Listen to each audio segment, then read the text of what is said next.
জাল নথি মামলায় আগেও গ্রেফতার হয়েছিল পাসপোর্ট জালিয়াতি কাণ্ডের অন্যতম কিংপিন মনোজ।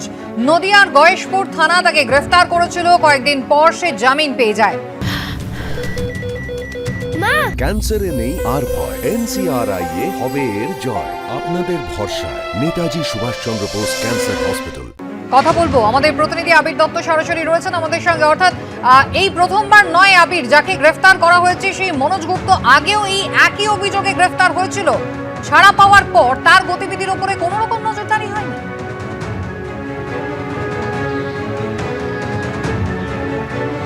দেখো, যেটা জানা যাচ্ছে যে এর আগেও তার বিরুদ্ধে অভিযোগ ছিল যে ভুয়ো ডকুমেন্টস তৈরি করা বা এরকম জাল নথি মাধ্যমে বেশ কিছু কাজ করা, এবং এই জাল নথি তৈরির যে অভিযোগ তার বিরুদ্ধে ছিল সেটা জানা যাচ্ছে যে নদিয়ার গয়েশপুর থানাতেও একটি অভিযোগ হয়। সেই অভিযোগের ভিত্তিতে এই মনোজ গুপ্তকে গ্রেপ্তার করা হয়েছিল এবং তার পরবর্তীকালে প্রক্রিয়া চলে এবং জামিন পায় যখন, তারপরও সে একইভাবে এই কাজ চালিয়ে গিয়েছে, এমনটাও তথ্য ইতিমধ্যে পুলিশের হাতে এসেছে। অর্থাৎ এই যে একের পর এক ভুয়ো ডকুমেন্টস তৈরি করা এবং পাসপোর্ট পাইয়ে দেওয়া এবং তার সাথে সাথে ভিসা ব্যবস্থা করে দেওয়া বাংলাদেশি নাগরিকদের, যাতে তারা ইউরোপিয়ান কান্ট্রিতে চলে যেতে পারে এবং সেখানে তারা গিয়ে স্থায়ীভাবে থাকতে পারে, এই বিষয়গুলো কিন্তু করে দেওয়ার পেছনে অন্যতম ভূমিকা ছিল এই মনোজ গুপ্ত। মনোজ গুপ্ত তার টিমের মাধ্যমে এই পুরো কাজটি করত বলে অনুমান করা হচ্ছে। এর আগেও তার বিরুদ্ধে অভিযোগ ওঠে এবং তাকে গ্রেপ্তার করা হয়েছে, কিন্তু তারপরেও সে কিন্তু কোনোভাবেই শুধরায়নি এবং জামিন পাওয়ার পরে একইভাবে মোটা অঙ্কের মুনাফার কথা ভেবে এই কাজ কিন্তু সে চালিয়ে গিয়েছে। যেখানে দেখা যাচ্ছে যে একের পর এক বাংলাদেশিদের হাতে পাসপোর্ট যাতে এসে যায় সেই জন্য ডকুমেন্টস তৈরি করা থেকে আরম্ভ করে পাসপোর্ট তাদের হাতে পৌঁছে যাওয়া এবং তার সাথে সাথে ভিসার ব্যবস্থা করে দেওয়া, যাতে ইউরোপের বিভিন্ন দেশে ফ্রান্স, ইটালি বা স্পেন, পর্তুগাল বিভিন্ন জায়গাতে যাতে তারা চলে যেতে পারে এবং ভারত থেকে তারা যাতে যেতে পারে সেই ব্যবস্থা কিন্তু করে দেওয়া হয়েছে। এবং এই যে মনোজ গুপ্ত, সেই মনোজ গুপ্তর সঙ্গে আর কারা কারা রয়েছে সেই তথ্যও কিন্তু অনুসন্ধান করা হচ্ছে, এমনটাই জানা যাচ্ছে। এবং এটাও দেখা হচ্ছে যে ভিন রাজ্যেও তার বিরুদ্ধে কোনো অভিযোগ আছে কিনা সেই বিষয়টাও খতিয়ে দেখা হচ্ছে বলে পুলিশ সূত্র থেকে জানা যাচ্ছে। আবির, ধন্যবাদ।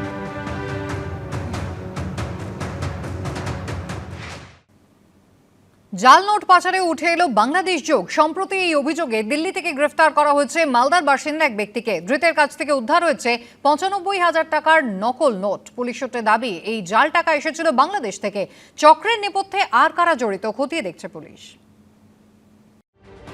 জাল বার্থ সার্টিফিকেট থেকে জাল আধার, ভোটার কার্ড আর তা দিয়ে বানিয়ে ফেলা হচ্ছে আসল পাসপোর্টও। সম্প্রতি যখন একের পর এক নথি জালিয়াতির ঘটনা সামনে আসছে, তখন এই আবহেই জাল নোটের কারবারের অভিযোগে শনিবার দিল্লি থেকে গ্রেপ্তার হয়েছেন কৌসার আলী নামে মালদার এক বাসিন্দা। ধৃতের কাছ থেকে উদ্ধার হয় 95,000 টাকা। আরও চাঞ্চল্যকর বিষয় হলো, পুলিশ সূত্রে দাবি করা হচ্ছে এই মোটা অঙ্কের জাল টাকা এসেছিল বাংলাদেশ থেকে। মালদার বৈষ্ণবনগর থানা, সেই থানা এলাকার মোহনপুর গ্রাম, সেই গ্রামে আমরা রয়েছি। এই বাড়িটি কৌশলের বাড়ি, সপরিবারে এখানে থাকে কৌশল। এবং বলে রাখা ভালো যে পরিবারের তরফ থেকে যেটা জানানো হচ্ছে যে 10 বছর আগে কৌশল জাল নোট কারবারের সাথে যুক্ত ছিল। হ্যাঁ, নোটের কারবার বলে আগে করেছে শুনেছি। আগে কি নোটের ব্যবসা করতো? জাল নোটেরই করেছে। কতদিন আগে করতো? প্রায় 10-11 বছর হলো, 12-13 বছর। পুলিশ সূত্রে খবর, প্রায় 10 বছর আগে দিল্লির এক বাসিন্দা সেখানেই জালনোট সহ গ্রেপ্তার হয়েছিলেন। তাকে জেরা করে কৌসারের নাম জানতে পারে পুলিশ। এরপর কালিয়াচক থেকে কৌসারকে গ্রেপ্তার করেছিল দিল্লি পুলিশ। পরে সে মুক্তি পায়। পরিবারের দাবি, জালনোট সংক্রান্ত মামলার শুনানিতে হাজিরা দিতে ফের দিল্লিতে গিয়েছিল কৌসার। তখনই তাকে গ্রেপ্তার করা হয়। জাল টাকা করছিল, কেসটা জাল টাকা করেছিল। কতদিন আগে ঘটেছিল এটা? এসলো আজ প্রায় ধরেন কি যে 10 বছর পার হয়ে গেল। এই যে 10 বছর আগে জাল নোটের কারবার করতো, আপনারা জানতেন? হ্যাঁ, আমরা জানতাম, তখন ওই বিষয়ে জানতাম। কে নোটের ব্যবস্থা করতো। জাল নোট কারবারে ফের এ রাজ্যের এক বাসিন্দা গ্রেপ্তার হওয়ায় শাসক দলকে আক্রমণ করেছে বিজেপি। পাল্টা জবাব দিয়েছে তৃণমূলও। যেখানে বাংলাদেশের জঙ্গি এবং রাজ্যের ক্যাবিনেট মন্ত্রী একই ভাষায় কথা বলে, তো সেখানে জঙ্গি থাকবে না তো কোথায়? জঙ্গি থাকবে না তো কি রসগোল্লা থাকবে? সেন্ট্রাল আইবি দেখার কথা। আর যাতায়াত যদি অবৈধ হয় তাহলে সেটা বিএসএফ দেখবে। আকাশপথে গেলে সেটাও সেন্ট্রাল এজেন্সি, জলপথে গেলে সেন্ট্রাল এজেন্সি, সড়ক পথে গেলেও সেন্ট্রাল এজেন্সি। কিন্তু ভারতে জালনোট তৈরির ক্ষেত্রে বাংলাদেশের চোখ কিভাবে, সেদিকও খতিয়ে দেখছেন তদন্তকারীরা। করুণাময় সিংহ, সৌমিত্র রায় ও দীপক ঘোষের রিপোর্ট, এবিপি আনন্দ। হোয়াটসঅ্যাপের লাইভ লোকেশনের সাহায্য নিয়ে ওপার থেকে এপার এসে পৌঁছয় জাল নোট। প্লাস্টিকের ক্যারি ব্যাগে করে মালদার সীমান্ত পেরিয়ে উড়ে আসে জাল নোটের বান্ডিল। জাল নোট পাচার কাণ্ডে মালদার বাসিন্দার গ্রেফতারির পর উঠে আসছে এমনই সব চাঞ্চল্যকর তথ্য। প্রথমে সোশ্যাল মিডিয়ার মাধ্যমে শেয়ার করা হতো লাইভ লোকেশন, এরপর কাঁটাতারে সীমান্তের ওপারে বাংলাদেশ থেকে ভারতের ভূখণ্ডে ছুড়ে দেওয়া হতো জাল নোট ভর্তি প্লাস্টিকের ক্যারি ব্যাগ। জাল নোট পাচার কাণ্ডে মালদার বাসিন্দা কৌসার আলী দিল্লিতে গ্রেফতার করার পর এমনই চাঞ্চল্যকর তথ্য মিলেছে পুলিশ সূত্রে দাবি, ধৃতের কাছ থেকে যে 95,000 টাকা জাল নোট উদ্ধার হয়েছে সেই মোটা অঙ্কের জাল টাকা এসেছিল বাংলাদেশ থেকে। কিন্তু কেন জাল নোট কারবারিদের কাছে স্বর্গরাজ্য হয়ে উঠছে মালদা? কিভাবে ওপার থেকে এপারে এসে পৌঁছয় জাল নোট? পুলিশ সূত্রে দাবি, গোটা প্রক্রিয়াই হয় হোয়াটসঅ্যাপ মারফত। কাঁটাতারের দুপার থেকেই একে অপরকে লাইভ লোকেশন শেয়ার করে জাল নোটের কারবারিরা।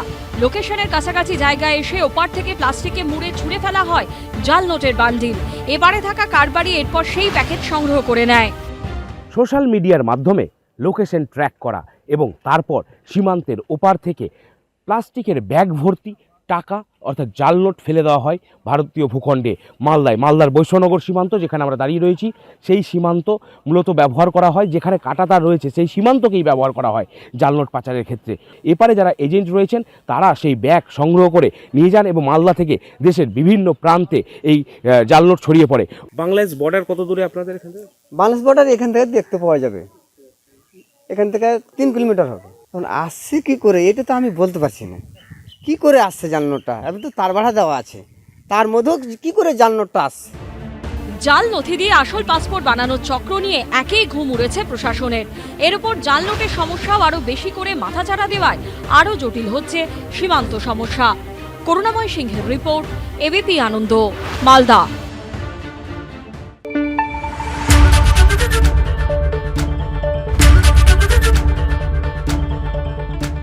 News flash